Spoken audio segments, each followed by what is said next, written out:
In the spring of 1912, two mining companies uncovered a Nevada cave with a secret so shocking it altered everything we have always known about history and anthropology. For a while that felt like centuries, access to this cave was highly restricted. Only a selected few could access the cave. This made people ask questions like, what is this cave? What does it hide? And why are the authorities hiding whatever they discovered from the public? It wasn't until later we found out that what was discovered and hidden shouldn't have existed in the first place. And this thing's existence proves that the human race's origin isn't as simple as we were told. This is the never-heard story of the Lovelock Cave and the mysterious, gigantic skeletal remains found in it. Although John T. Reed will eventually be one of the people who investigated these stories, his encounter with these caves and tales about giants began when he was younger. Sometime in 1886, Reed tells a story of one of his first encounters with the Indian caves. Reed, who worked as a clerk for his father, was once tasked with finding some of their missing horses. He and some Indian locals, who were of the Paiute tribe, were given this assignment, and they set out to find the missing animals. However, they could not find these horses at the end of the day, and had to camp out. On the second day, there was a heavy downpour, and Reed suggested they stay in the nearby caves. However, his suggestion was rejected by the Indians. When he asked why, they told him they were scared of evil spirits. Of course, Reed paid little attention to the presence of these supposed evil spirits, but was fascinated by the cave. As they continued their search, Reed, about 15 at the time, noticed arrow marks and broken arrow tips around the cave entrance, and asked how these came about. His companion, Natchez, told him an interesting story. A long time ago, an Indian tribe came into this country from the southwest. This Indian tribe was red-headed, and they were very tall men. Natchez tells him about these strange gigantic beings that the tribe called Ka, which means eaters of tulle. Tulle is a fibrous water plant that the Ka giant tribe ate and used to build their boats. The Ka tribe came from a region by the Pitt River. They had a strange culture different from the other Indian settlers. They built their homes on some of their boats and were not friendly. They had great heights and intimidated the other tribes who were of smaller stature. Conflict soon began between the Paiutes and the giants, who were cruel and in some accounts known to be cannibals. Some accounts say the red-haired giants greatly terrorized the other tribes, and all captured prisoners of war met a cruel fate. They were finished off in a disheartening way, or worse still, eaten. As the fear and terror spread, other tribes set aside their differences and came together with the Paiutes to fight back. A massive battle begins with both sides losing fighters. However, the united tribes were relentless and soon began to gain the upper hand. When the giants noticed they were losing, some escaped by boats, but the locals ambushed the fleeing giants on their way. However, some made it out safely and attempted to settle in a new area towards the west. Unfortunately for them, the news of their unfriendly way of living had gone ahead of them. They were attacked here and eventually had to return to the area across the Pitt River where they came from. Many others who could not leave by boat fled to hide in a cave. Unfortunately for them, the Paiutes were determined to end the giants' terror, so they did something terrible. Blocking off the entrance to the cave, they lit dry hay and sagebrush and threw them into the caves. The smoke and fire further killed the escaping giants, and the tribes were delivered from the terror of the Ka. By the next morning, Reed was eventually taken into the cave. Here, he met a huge pile of guano, which is bat feces. Although he was disappointed with what he saw inside the cave, his interests would return in later years. Just before Reed heard this story about the Paiutes and Ka tribe, Sarah Winnemucca Hopkins, the daughter of Indian Chief Hopkins and sister of Natchez, admitted to the truth of these stories. 3 years before, she published a book on the history of the Paiutes and their not-so-friendly huge neighbors. She also had a dress she made from the red hair of some of the giants. This was proof of her interactions with the giants. Almost all religious and cultural backgrounds agree that men as we know them today were not the first or only species to walk the earth. From the Old Testament's account of giants born of an unholy union between women and fallen angels, to the Vedas, which speak of huge revered beings, these stories abound. One of the accounts of the origin of the Ct Ka, as told to Reed, was that the creator made both Ct Ka and the Paiutes. The Paiutes, also known as Numa at the time, spoke the same language as the red-haired giants. Over time, heated conflicts began between the tribes.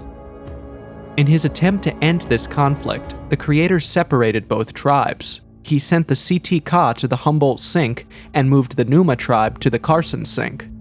Although both tribes had been assigned to different areas, the creator was pained by their conflict, and one day decided to take a walk someplace in his grief. He goes towards the Walker Lake and places his head on a piece of rock to cry.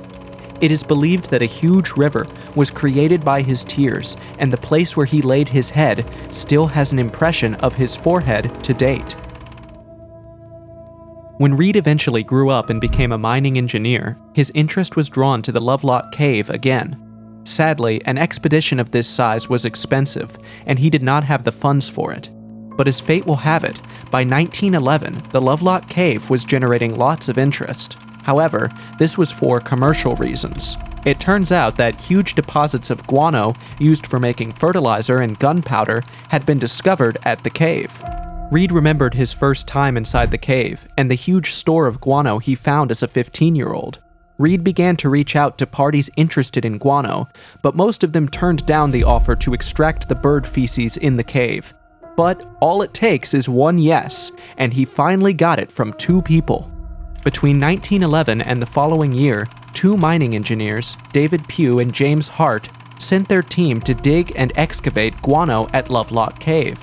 While they excavated huge deposits of guano, they found something else. After months of mining and transporting guano to fertilizer companies, the upper soil within the cave had become depleted. This is when David and Hart's team made some interesting findings. Lying just a few meters within the soil were skeletal remains.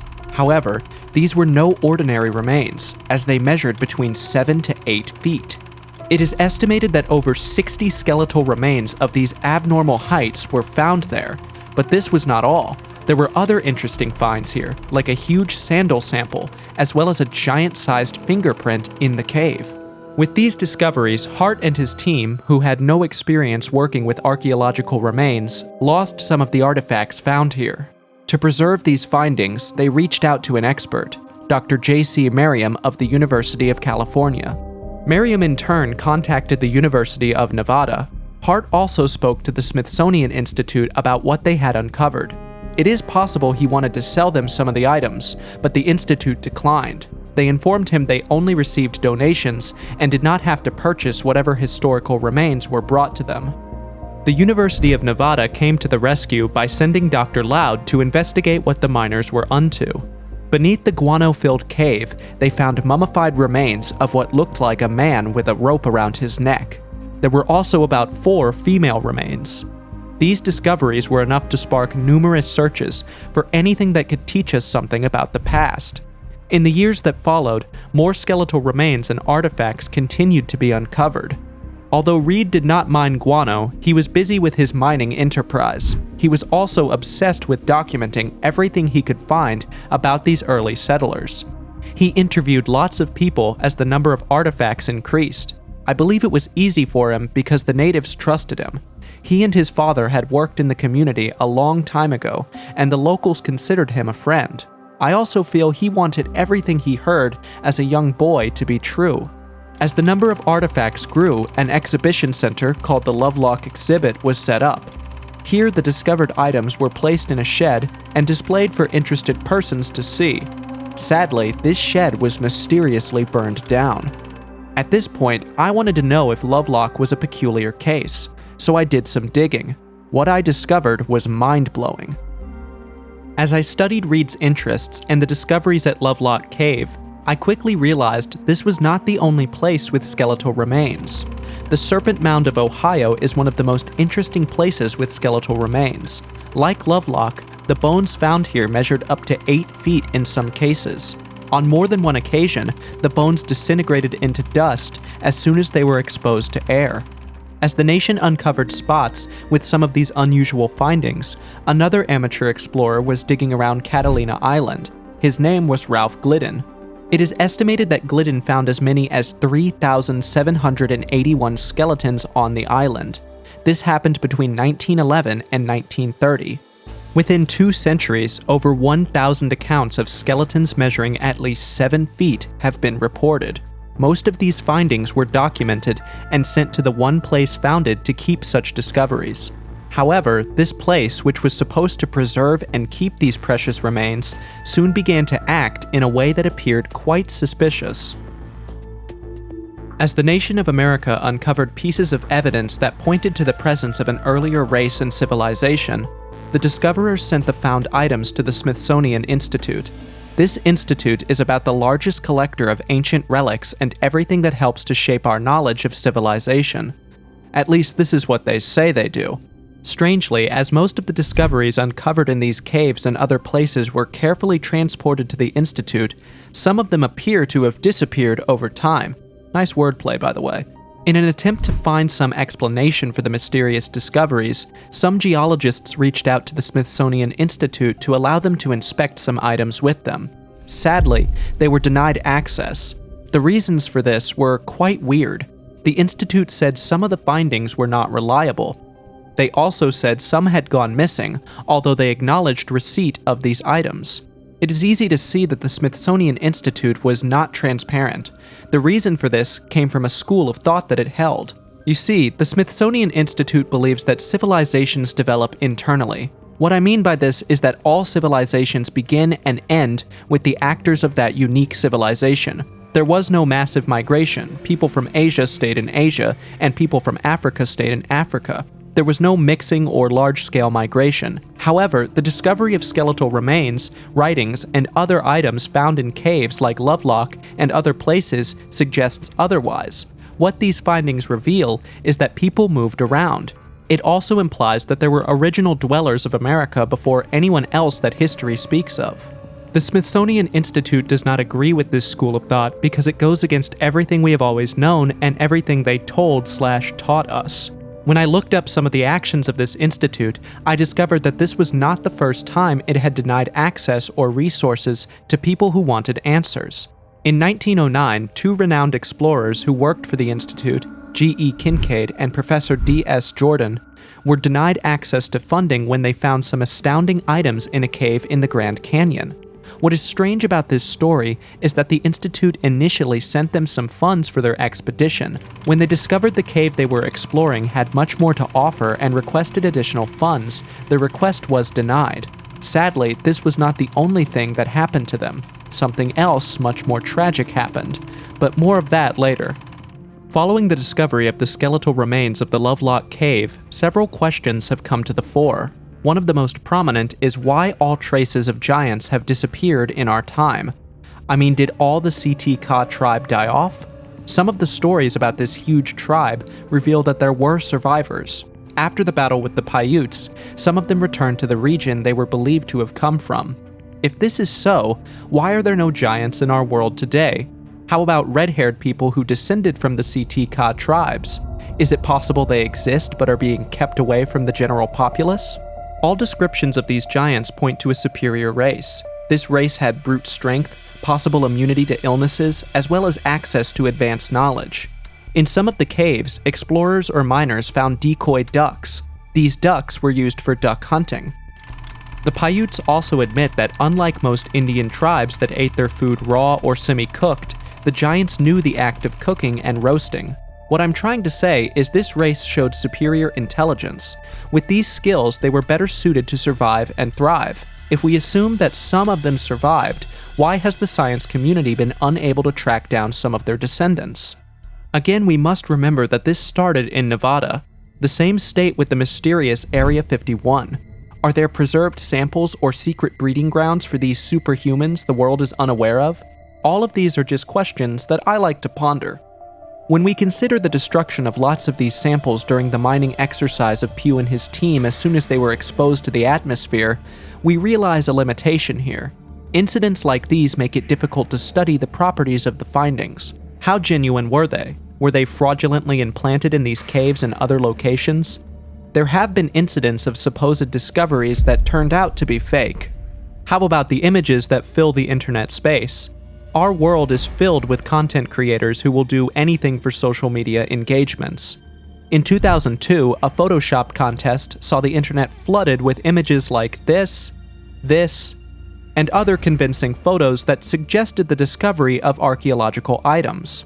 These pictures dilute the authenticity of whatever claims of skeletal remains are found. From a scientific standpoint also, it is medically impossible for humans to exist as giants. This is because the skeletal frame of humans is carefully designed to hold only specific volumes. When the body mass increases, the volume increases exponentially, and the skeleton is expected to support this huge volume. This is practically impossible, as the bones may be destroyed if such heights or growth ever happens. That being said, I do not completely discard the possibilities of giants. The Guinness Book of Records has entries of the tallest people on Earth, some of whom include Sultan Kosen from Turkey, Suleimana Abdul Samed with a height of well over 9 feet from Ghana, and others. However, none of these people fit the description of the powerful militia giants whose remains litter the Lovelock Cave. People like Suleimana and Sultan suffer from a medical condition known as gigantism that makes them grow beyond measure. This must not be confused with the kinds of giants in this video. Giganticism is caused by the oversecretion of adenoma into the pituitary gland. The lives of people affected by this are a daily struggle, as their abnormal growth puts pressure on some of their organs. Usually, this health challenge leads to a higher tendency for affected people to die early. But then again, the NBA has proved that extremely tall people can be athletic, so it is possible. There are also cases of people having abnormally long hands or limb growth. If the remains of such people are found decades after they pass, they might be classified as giants. But whoever said that giants were normal beings? Some of the skeletal remains found showed 2 sets of teeth in the mouths of these beings. Their bones were also far thicker than normal humans. This can only mean one thing: they are different from humans. Again, Sarah's claim of a dress given to her by the giants could not be substantiated. In a recovered manuscript containing a brief interview between Reed and a local related to Sarah who claimed to have seen the dress, he admitted that he never knew how she got the dress or what became of it.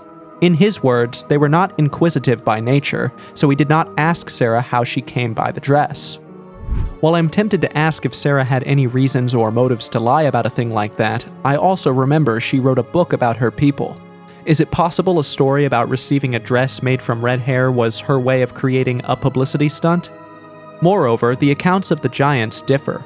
While some people who received the stories through oral tradition agree that the giants had red hair, others do not agree with this. Again, while some say the giants were terrible man-eaters, the story of a young Paiute proves otherwise. This young boy once stood by the sea and confronted the giants. The giants came for him in huge numbers and captured him. After this, they took him to their camp and hung him upside down for a while, but things got interesting afterward. The young man said he was later released and stayed with a family for not more than 2 days. After this, he was transferred to another family for 2 more days. Later, he was released back to his people and given gifts, including a dog. The Paiutes, who did not keep dogs, thought this was a great gesture. So what do we go for? Do we accept the account of a terrifying race of human eaters, or a group of super tall humans minding their business? Either way, these variations in their accounts blur the lines. The search for the truth remains. Each discovery presents us with a step to uncovering our past. However, just like G.E. Kincaid and Professor S.A. Jordan, there are chances that the truth is being suppressed. I've included a full story detailing what happened to these explorers right here, and the role the Smithsonian Institute played in their shocking end.